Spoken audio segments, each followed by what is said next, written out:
Yes, students, this is Nitin Jain, your commerce teacher, and today we are studying correlation by using Karl Pearson method, but this time we will use shortcut method.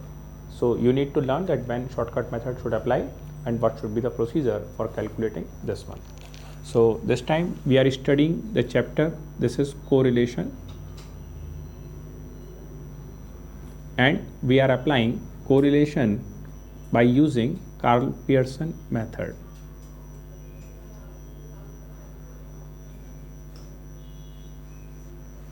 And this time we are using Karl Pearson shortcut method.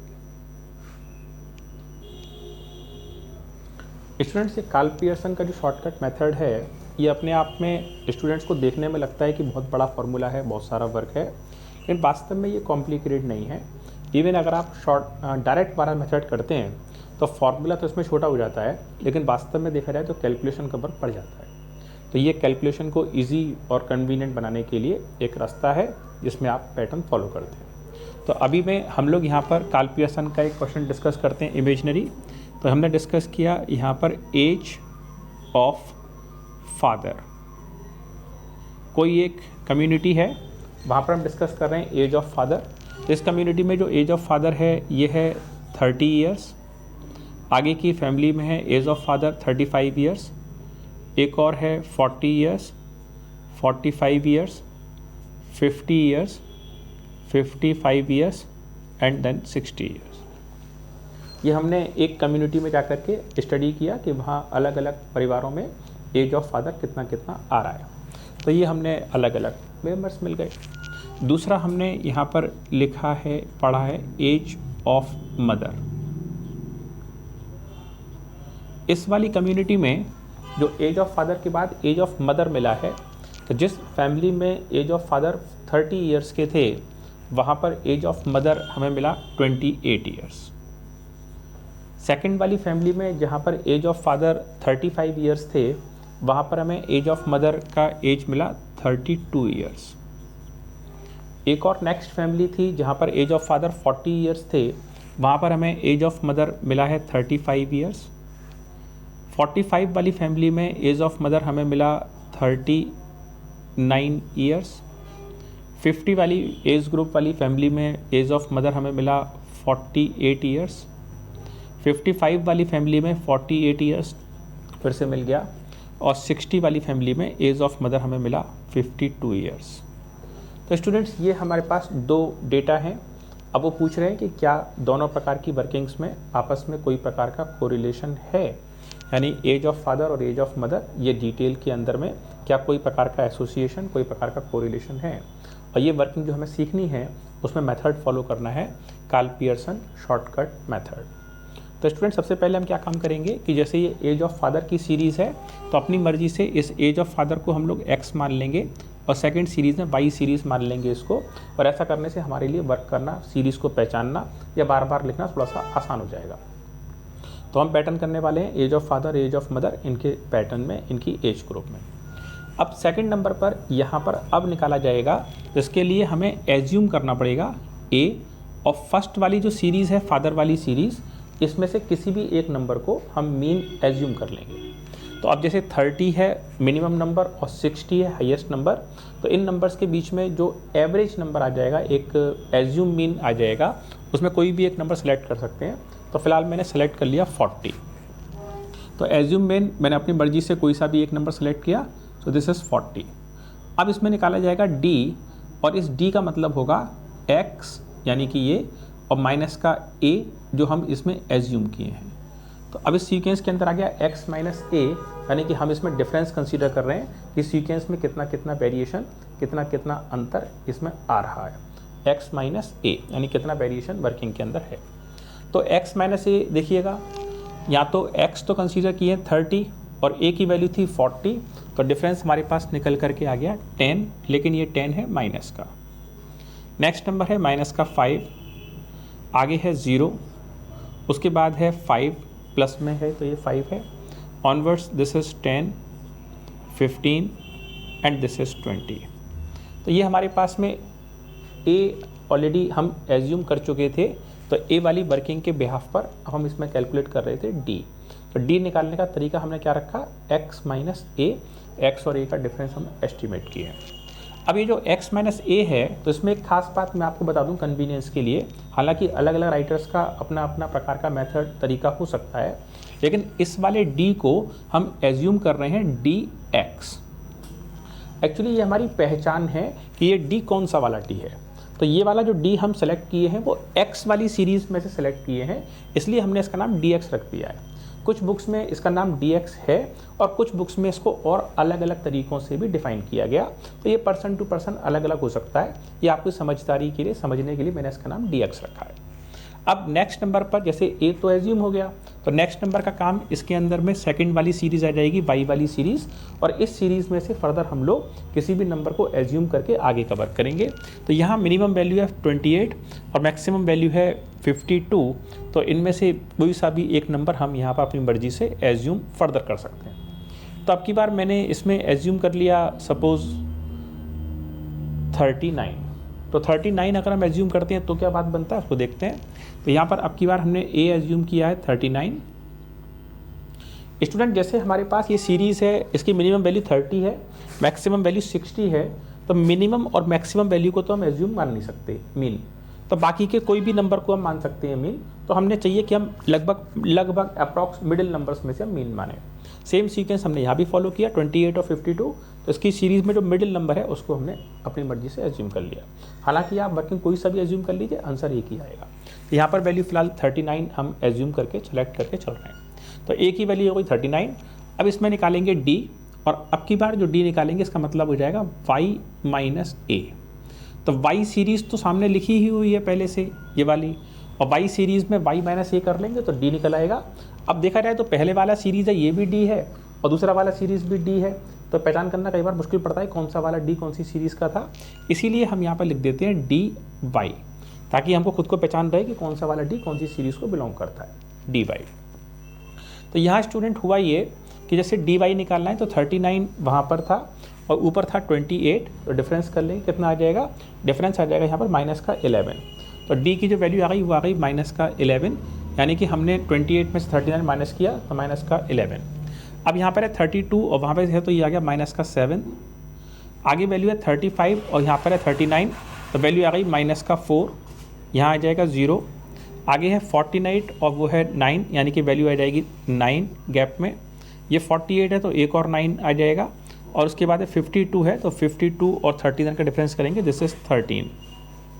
तो ये हमारे पास differences हैं, numbers हैं, gap हैं, जो हम number wise sequence order को follow करते हुए चल रहे हैं। तो ये हमारे पास हुआ dx और सेकंड नंबर सीरीज dy। तो dx और dy के नंबर्स को हम इस तरीके से यहाँ ड्रॉ कर चुके हैं। अब इसके बाद जो नेक्स्ट नंबर का ब्लॉक बनेगा इसके अंदर में वो बनेगा dx स्क्वायर। तो ये dx का स्क्वायर ब्लॉक बनाना है हमें। dx की सीरीज़ हमारे पास पहले से है, इसका स्क्वायर कर लेंगे तो माइनस का 10 है, स्क्वायर करेंगे तो 100 आएगा। माइनस का 5 है, स्क्वायर कर लेंगे 25 आ जाएगा। 0 तो 0 ही बना रहना है।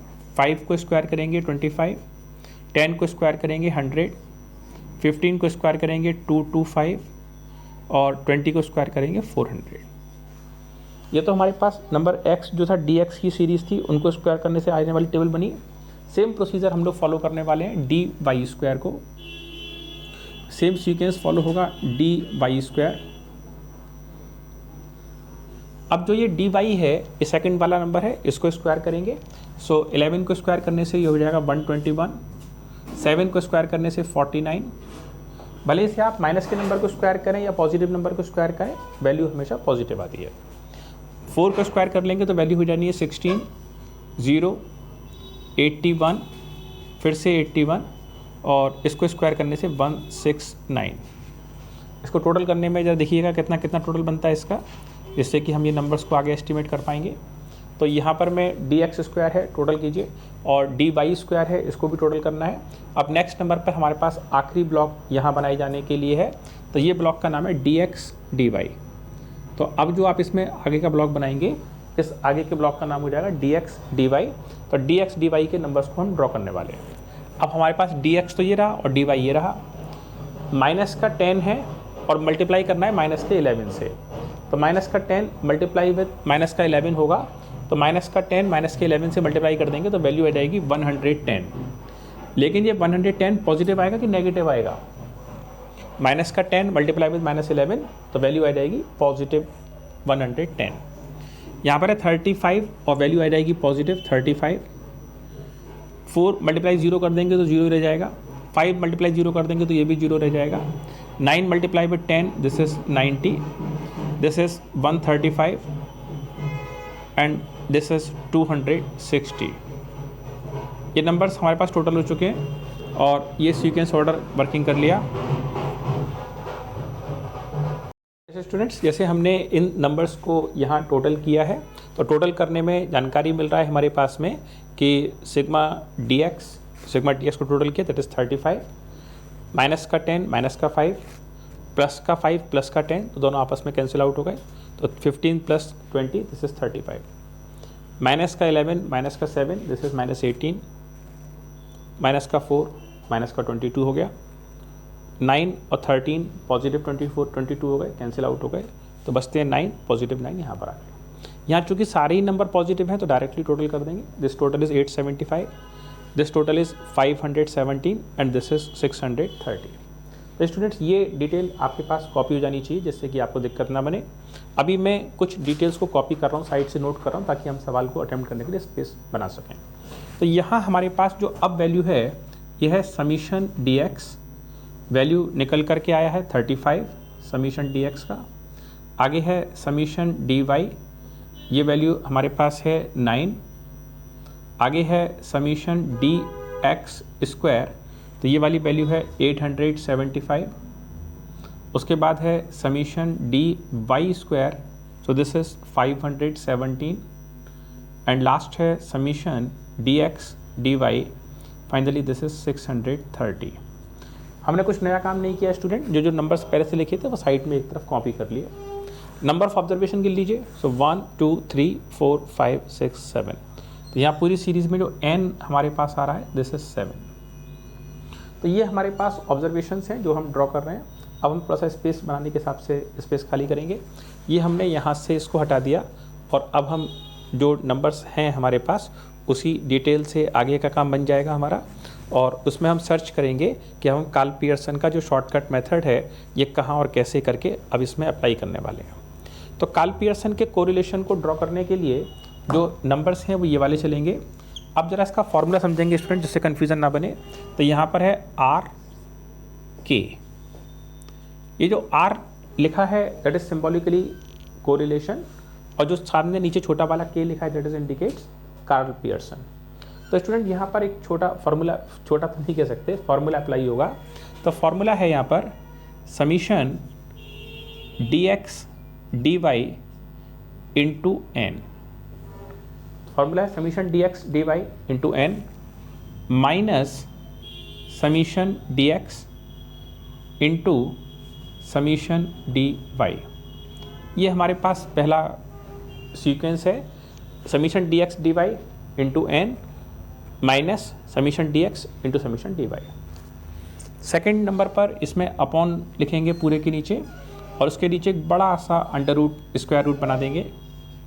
अब यहाँ फर्स्ट ब्रैकेट आएगा, तो फर्स्ट ब्रैकेट में आएगा summation d x square into n minus summation d x के लिए इनका होल स्क्वायर।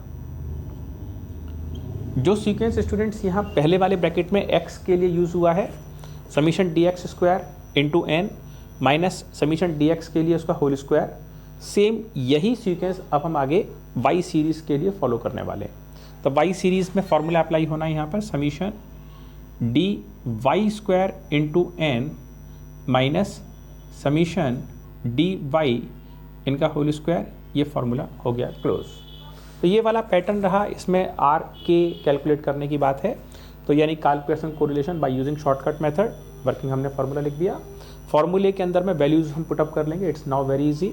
तो फार्मूले के अंदर वैल्यू पुटअप करेंगे summation d x d y, तो यू में search summation d x d y 630। तो this is 630 to write 630 onwards multiply with n, so n observations are 7 minus summation d x था 35 and this to be multiplied with summation d y, this is 9 upon square root यहाँ further mark हो जाएगा, first bracket, this is summation d x square, this is 875 multiply with n, so n is this case it is 7 minus summation dx values goes to 35, so this is 35 and this need to be square, then use second formula, second bracket, summation dy square, so this is 517 into n, this is 7 minus summation dy, this is 9 and its whole square. Now this is the overall formula that you need to apply for the same sequence. Now students, you need to attempt the working sequence. 630 into 7, so 0, 4410, 4410, this is all because of 630 into 7, 630 into 7, this is 44410 minus thereafter 35 into 9, this is 315, so this goes to 315 onwards upon, this is the first bracket. Now to calculate 875 into 7, so 875 into 7 6125 minus 35 का whole square, so we need to apply 35 as a whole square, 1225, 35 square 1225, first bracket close हो जाएगा, second 517 into 7, so 537, 517 into 7, 3619, 3619, okay, 3619 minus this is 9 square, so this is called 81. Now you need to close the bracket, solve the working. 4410 minus 315, how much remains? 4410 minus 315, 4095 upon, you need to apply the first sequence, 6215 minus 1225, how much remains? 4900, this is all because of the first bracket. Second, what goes remains? 3619 minus 81, so 3538, this is the ultimate answer. Now student please consider, जब आप इस platform पर पहुंच जाएंगे तो यहाँ पर working करना थोड़ा सा दिक्कत बनता है, या तो कैलकुलेटर है तो फिर ठीक है, आसानी से काम बन जाएगा, लेकिन अगर कैलकुलेटर नहीं है तो आपके पास इस स्टेज पे पहुंचने के बाद थोड़ा सा वर्क कॉम्प्लिकेटेड है। तो इसके लिए आपके दो ऑप्शन है। नंबर एक ऑप्शन तो ये है कि जैसे यहाँ जो सीक्वेंस चल रहा है इसमें 4095 ये वर्किंग को आप एज इट इज़ प्लेस कर दीजिए, और जो यहाँ पर लिखा है 4900 इसको आप सिर्फ 4900 को स्क्वायर रूट कर लीजिए, तो 4900 का स्क्वायर रूट तो आ जाएगा 70,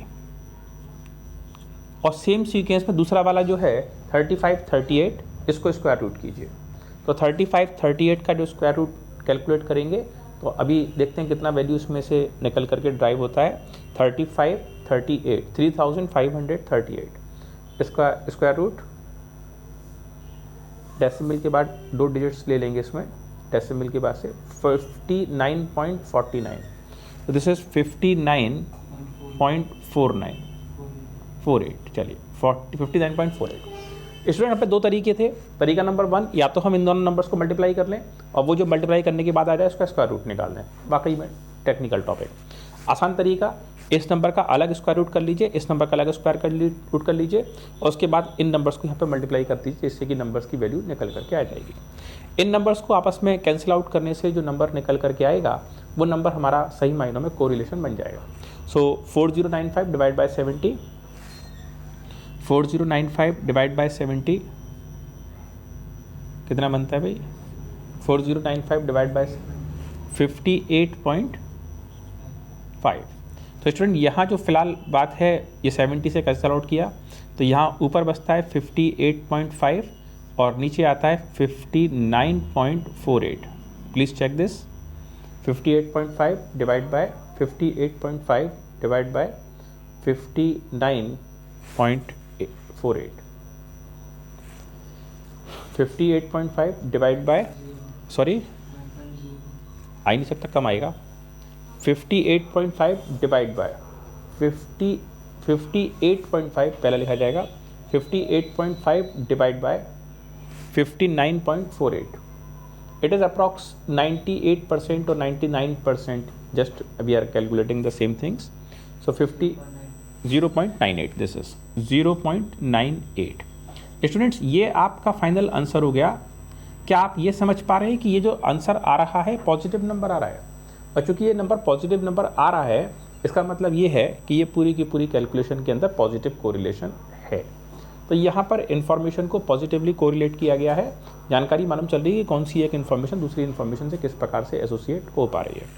ये हमारे पास थोड़ा सा कैलकुलेशन वर्क बढ़ जाता है, और जैसे आप लोग यूनिवर्सिटीज़ में होते हैं तब तो आप लोगों को यूनिवर्सिटी की तरफ से पेपर देने के समय पर कैलकुलेटर परमिटेड होता है, तो आसानी से वर्क हो जाता है।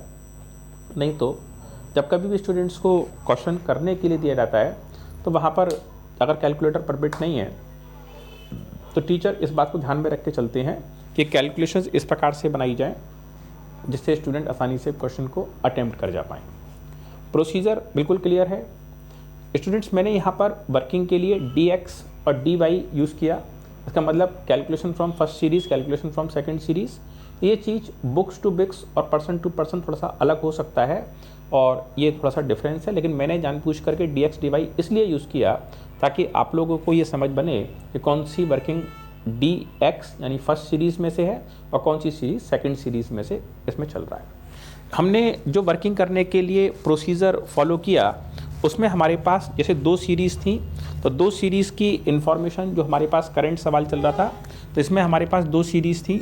तो इन दो सीरीज़ में से जैसे जो फर्स्ट सीरीज़ थी और यहाँ जो भी कुछ नंबर्स दिए गए थे, और ये तो हमारी फर्स्ट सीरीज़ हो गई, और जो सेकंड सीरीज़ में जो भी नंबर्स यहाँ दिए गए थे, इन नंबर्स के लिए हमने कोरिलेशन निकालने के लिए पहली सीरीज़ को x मान लिया और दूसरी सीरीज़ को y मान लिया। अब ये x और y जैसे हमने एज्यूम किए अभी वर्किंग के लिए, तो इसके बाद से हमने अगला वाला ब्लॉक बनाया, इसमें हमने a एज्यूम किया और a एज्यूम कर लेने के बाद से इसके अंदर हमने निकाला d, और d निकालने का तरीका हमारा रहा x माइनस a, यानी x के नंबर्स में से जो a एज्यूम किया उसको माइनस कर दिया, और अब जो निकल के आया d इसको कह दिया dx। इस सीरीज़ को dx कहने के पीछे हमारा रीज़न था कि हम ये d डिफरेंस x सीरीज़ में से निकाले थे, that's why that is dx। अब इसके बाद हमारे पास नेक्स्ट नंबर है इसके अंदर a, यानी नेक्स्ट वाली सीरीज़ सेकंड वाली सीरीज़, इसमें से हमने फिर कोई a एज्यूम किया। अब की बार हमने फिर से d निकाला और अब की बार d निकलेगा y माइनस a, और इस सीरीज़ को हमने कह दिया dy, तो ये हमारी सेकंड सीरीज़ हो गई। ये इस सीरीज़ के बिहाफ पर dy निकला। इसके बाद से स्टूडेंट हमने किया dx और dy तो अलग थे, एक निकाला dx स्क्वायर, यानी जो फर्स्ट नंबर की सीरीज़ है इसको स्क्वायर कर दिया। सेकंड निकाला हमने dy स्क्वायर, सेकंड सीरीज़ को स्क्वायर कर दिया, और थर्ड और लास्ट निकाला dx dy। इन सारे नंबर्स को हमने अलग अलग टोटल किया, that is sigma dx dy, this is sigma d square, this is sigma dx square, this is sigma dy and sigma dx। ये नंबर्स हमारे पास पुरानी कैलकुलेशन के लिखे हुए रखे हैं और इन कैलकुलेशन के अकॉर्डिंग हमने फार्मूला अप्लाई कर दिया। तो जब हमने इसमें फार्मूला अप्लाई किया तो कई बार स्टूडेंट हमसे कहते हैं कि साहब फार्मूला भी बड़ा कॉम्प्लिकेटेड है, कैसे लिखा जाए? तो कुछ ज़्यादा कठिन नहीं है, आप एक बार लिख के ट्राई करेंगे तो ये आ जाएगा। शॉर्टकट का जो फार्मूला है कैलकुलेशन क्वेश्चन के आर निकालने का, दैट इज सिग्मा यानी summation dx dy into n।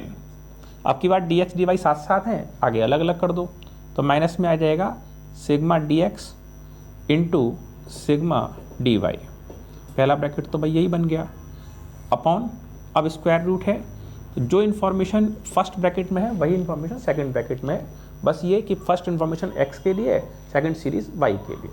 जब हम x के लिए चलेंगे तो यहाँ बात चलेगा sigma dx square into n minus sigma dx का whole square, bracket close. Same यही कि यही सीरीज y के लिए आ जाएगा, जहाँ जहाँ पर x लिखा है वहीं वहीं पर आगे y आ जाना है।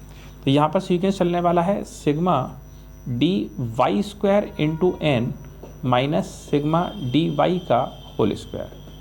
तो यही सीक्वेंस है और फॉर्मूले में वैल्यूज रख के और कैलकुलेशन करने की बात अभी 2 मिनट पहले हमने सीखी कि आखिरकार ये कैलकुलेशन किस प्रकार से होती है। तो स्टूडेंट, ये एक प्रकार का कोरिलेशन जानकारी करने का वर्क था। कभी भी कोई इंजीनियरिंग प्रोडक्ट बनाए जाते हैं, मेडिसिन टेस्टिंग होती है, कहीं पर भी कोई सैम्पलिंग होती है, तो वो वर्किंग हमेशा कोरिलेशन के अंदर में से ड्रॉ होती है। स्टैटिस्टिकल बैकग्राउंड पर इसका बहुत बड़ा इंपॉर्टेंस है। शायद है कि दुनिया भर में जितनी भी मशीनरीज और जितने भी मेडिकल इक्विपमेंट्स हैं या टेक्निकल इक्विपमेंट्स हैं वो बगैर कोरिलेशन के नहीं बन सकते। तो ये एक ज़रूरी और इम्पॉर्टेंट चीज़ है जिस पर कि आपको ध्यान देना चाहिए और इनकी कैलकुलेशन को कैलकुलेट करना आपको आ जाना चाहिए। तो ये एक सीक्वेंस है, इसको आप प्रैक्टिस कीजिए, वर्किंग कीजिए, इससे आगे की बात बने। वन मोर थिंग स्टूडेंट्स, जैसे यहाँ पर हम कोरिलेशन अभी इस चैप्टर में फ़िलहाल पढ़ रहे हैं, तो इसका नेक्स्ट चैप्टर आएगा रिग्रेशन। तो जब फिलहाल 11th स्टैंडर्ड पे तो रिग्रेशन नहीं है, लेकिन ग्रेजुएशन और पोस्ट ग्रेजुएशन पर है ये। तो रिग्रेशन की जो वर्किंग आएगी उसके लिए फॉर्मूला एप्लीकेशन यही वाला एप्लीकेबल होने वाला है और इसीलिए आपको ये फॉर्मूला इस तरीके से सिखाया गया जो आगे की सीक्वेंस में भी आपको हेल्पफुल जरूर से होगा। तो यहाँ थोड़ा सा प्रैक्टिसिंग वर्क है, आप वर्क करेंगे तो ये चीज़ आपको आ जाएगी और वर्क बन जाएगा। Thanks students for watching this video. Please like and subscribe the channel and please share this. Thanks.